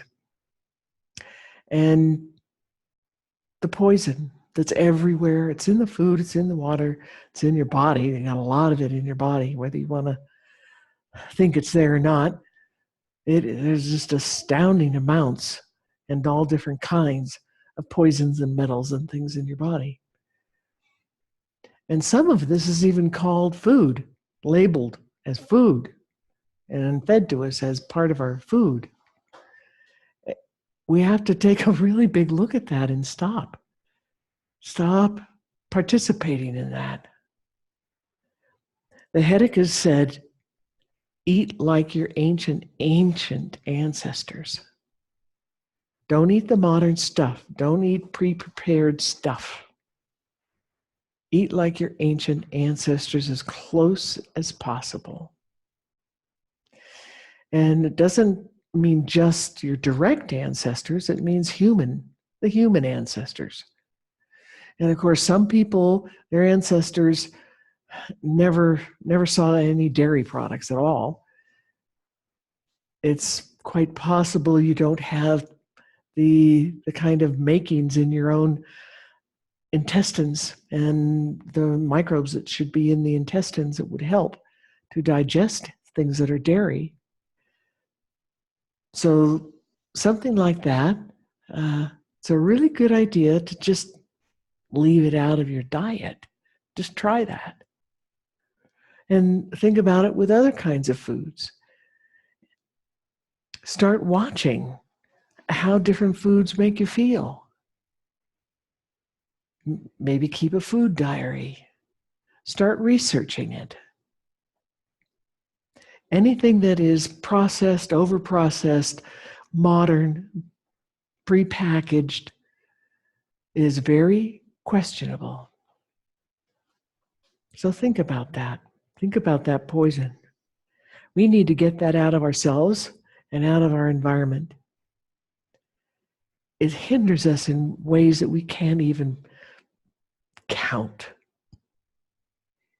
Physically, mentally, emotionally, spiritually, it hinders us.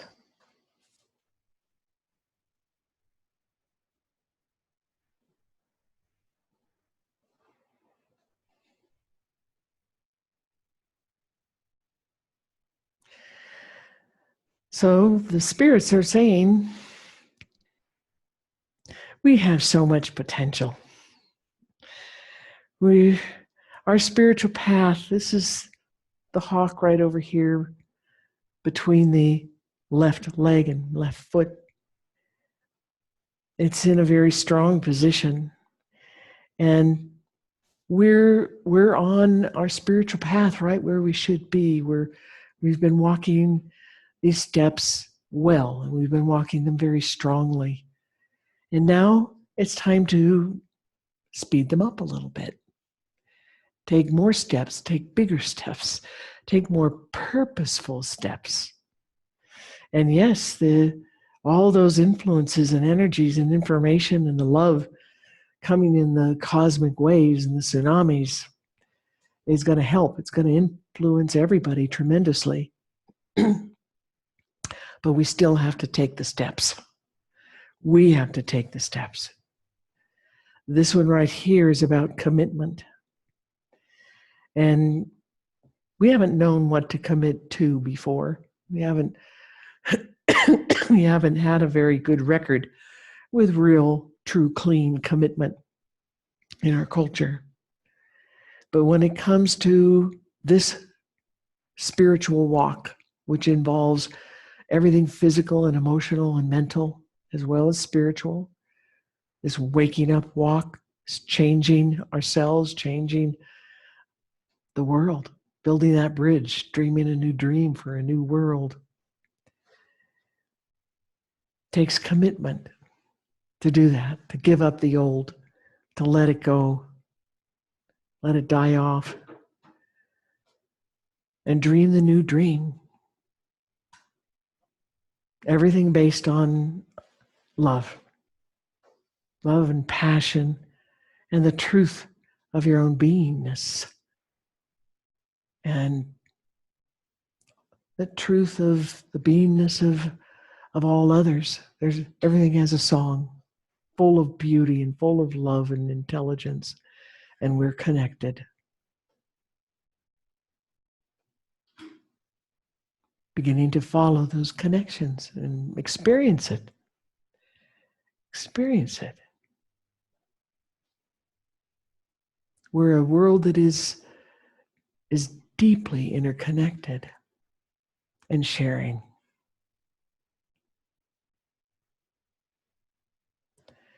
And the spirits say it doesn't have to be hard. It doesn't have to take a long time. It just takes choice and commitment. Dream the dream and take the action. That's what they say. Thank you.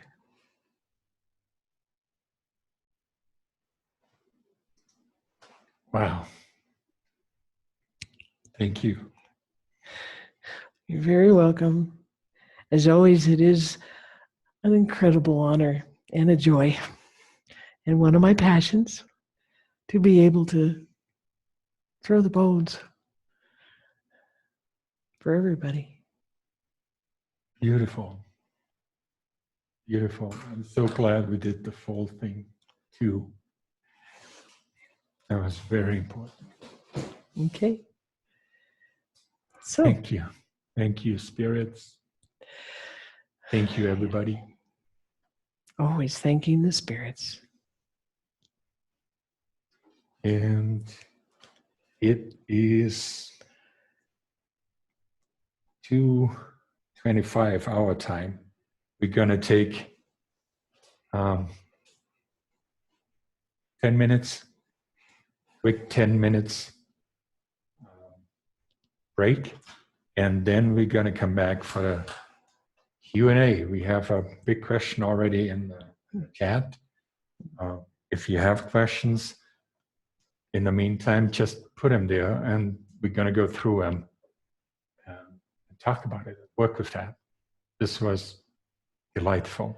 It was beautiful. Thank you. Thank you all. Thank you all. We'll be back in 10. Okay.